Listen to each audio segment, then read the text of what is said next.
कहानी की शुरुआत होती है एक अद्भुत युद्ध भूमि से, जहां महाभारत का महायुद्ध अपने चरम पर है। अर्जुन, महान धनुर्धर, अपने प्रिय पुत्र अभिमन्यु की मृत्यु का बदला लेने के लिए आतुर है।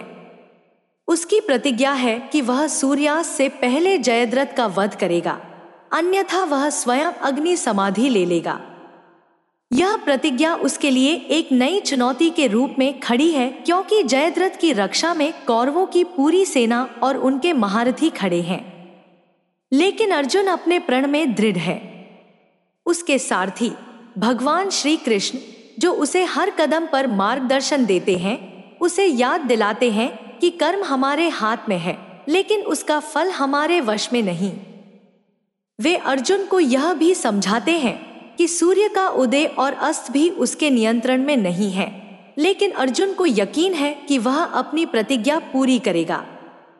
यहाँ पर वीडियो देखने वाले दर्शकों से अनुरोध करें कि अगर वे इस कहानी का आनंद ले रहे हैं तो कृपया हमारे चैनल को सब्सक्राइब करें और इस वीडियो को लाइक करें, ताकि हम इसी तरह की और कहानियां आप तक पहुंचाते रहें।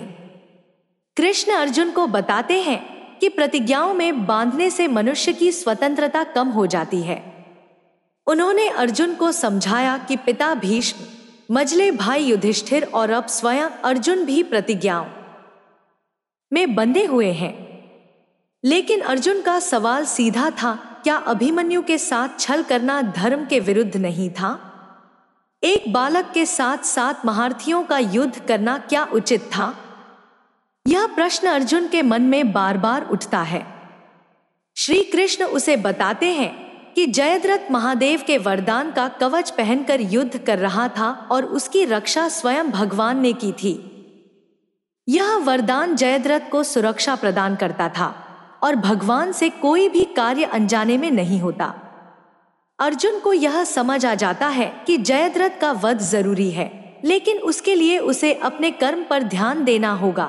प्रतिज्ञा से बांधने की आवश्यकता नहीं है। अब अर्जुन पूरी तरह से तैयार है। उसका लक्ष्य स्पष्ट है।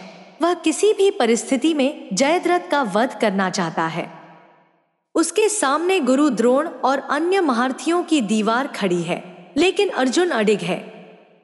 श्री कृष्ण उसे बार बार सावधान करते हैं कि आज उसकी आंखों में उसकी प्रतिज्ञा की धूल है और उसे सूर्यास्त से पहले अपना लक्ष्य प्राप्त करना होगा। जैसे ही अर्जुन आगे बढ़ता है, उसे गुरु द्रोण से सामना करना पड़ता है। द्रोणाचार्य अर्जुन को रोकने का प्रयास करते हैं, लेकिन अर्जुन उन्हें प्रणाम करके कहता है कि वह उनका सम्मान करता है और जानता है कि इस संसार में केवल स्वयं द्रोणाचार्य ही उसे रोक सकते हैं। लेकिन अर्जुन के लिए यह युद्ध धर्म और अधर्म का है और वह जयद्रथ तक पहुंचना चाहता है। यहाँ एक बार फिर दर्शकों से निवेदन करें कि यदि आप इस कहानी से प्रेरित हो रहे हैं तो कृपया हमारे चैनल को सब्सक्राइब करें और वीडियो को लाइक करना न भूलें। आपकी सहायता हमारे लिए बहुत महत्वपूर्ण है। अर्जुन का सामना तब दुर्योधन से होता है, जो अर्जुन को चुनौती देता है। लेकिन अर्जुन दृढ़ निश्चय के साथ आगे बढ़ता है और दुर्योधन को कहता है कि वह उसका शत्रु नहीं है, बल्कि जयद्रथ उसका असली लक्ष्य है। युद्ध के नियमों के अनुसार अर्जुन दुर्योधन को बिना किसी द्वंद्व के पार कर जाता है, क्योंकि वह अपनी प्रतिज्ञा पूरी करने के लिए समय से जूझ रहा है। इस बीच जयद्रथ की सुरक्षा के लिए कौरव सेना पूरी तरह से मुस्तैद है।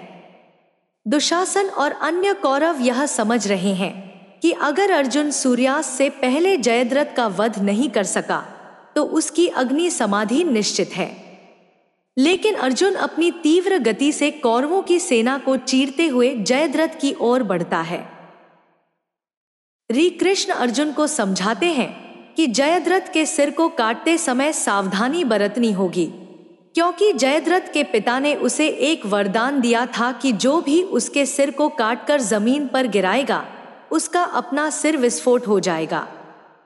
इसलिए अर्जुन को यह सुनिश्चित करना था कि जयद्रथ का सिर उसके पिता की गोद में गिरे, ताकि वह वरदान निष्फल हो जाए।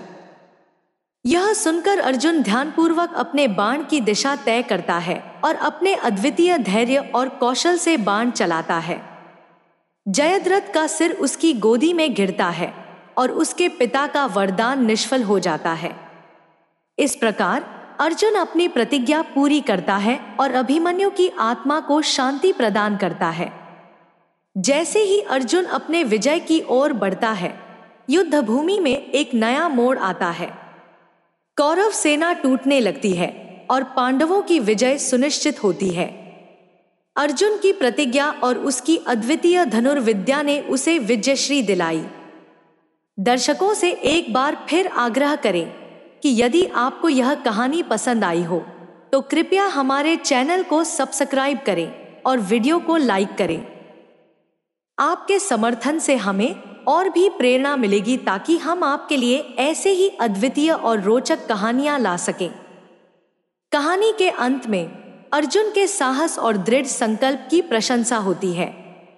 उसकी प्रतिज्ञा ने उसे युद्ध के मैदान में न केवल जीत दिलाई बल्कि यह भी साबित कर दिया कि कर्म और धर्म के मार्ग पर चलने वाला व्यक्ति हमेशा विजय प्राप्त करता है। इस प्रकार महाभारत के इस अध्याय में अर्जुन ने अपने पुत्र अभिमन्यु की मृत्यु का बदला लिया और धर्म की विजय सुनिश्चित की।